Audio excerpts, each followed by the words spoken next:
Are you at a painting company and you're having the debate of should you allow customers to book appointments for themselves? I've got a couple things to consider, some ideas on how you might be able to optimize this strategy to hopefully make the decision ultimately, does this make sense for your painting company? So if that's of interest, stick around and let's get into it.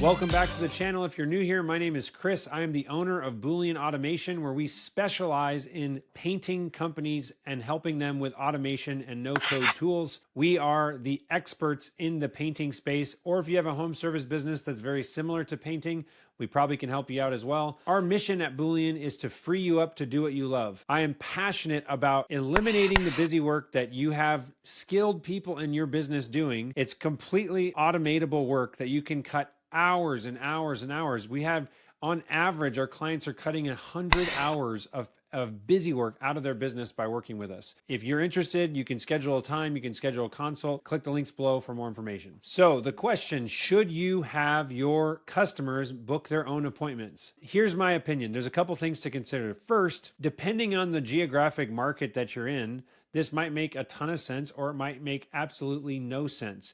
I work with companies all over the country, and the metropolitan clients that I have that are in very spread out areas could very likely have customers that are in certain areas and another customer get booked, and it could be an hour-long drive for that estimator to get from one part of town to another part of town. That's a situation where I would say that would be a chip or a point in the bucket of doesn't make sense for that business to let a customers to book appointments. You could also integrate some sort of system where you're asking for the customer's information to see if they're in a particular area where you allow customers to book for themselves. And if they're all in the same area, then you're able to allow them to book. The second big thing is, how do you have your estimators break up their territories?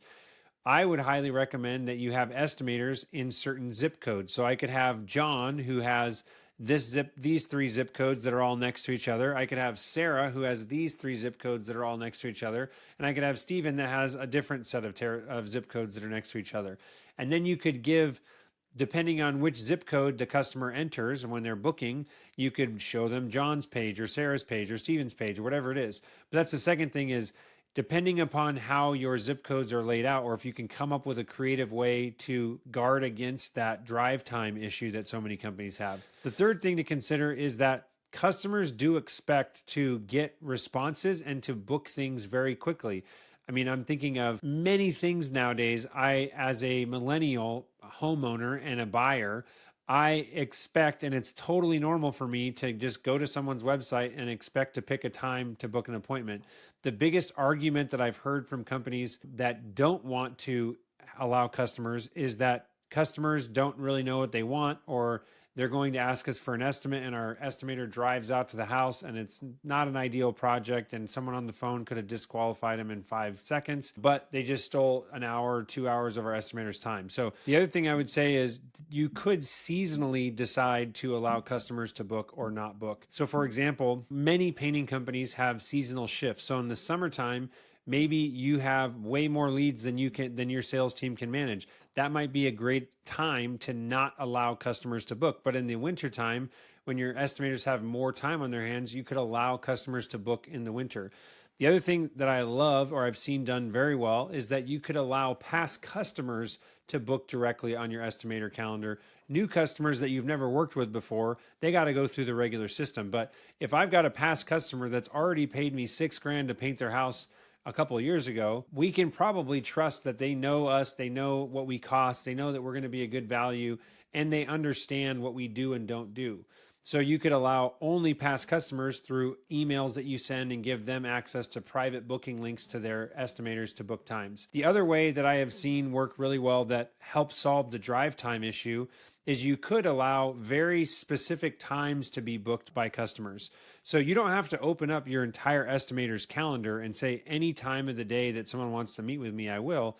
you could have the option of, if you want to self-book, we have appointments at 8 a.m. and 4 p.m. If you'd like a different time, call our office and we can help decide what makes sense, and we'll fit in a time that fits into the calendar in an optimal drive time or driving route situation. The other thing you could do is say, if someone's going to self-book, you're going to book them out 3, 4, 5 days in advance, and then you can have your internal team fill in other spots of people that call around the appointments that customers booked in advance. So you could say the self-booking page only shows days 3, 4, 5 days and beyond, so that you're not getting your already scheduled busy day for an estimator and then someone self-books a random appointment that deals with drive time or that messes up the drive time for your estimator on that given day. Another thing that can help with this whole process is you could have an alert. So when a customer books an appointment on You Can Book Me, you could have your estimator get a text that said, hey, Susie Jones just self-booked an appointment on your calendar, and she filled out the prerequisite questions of the project type, a little more information about the project.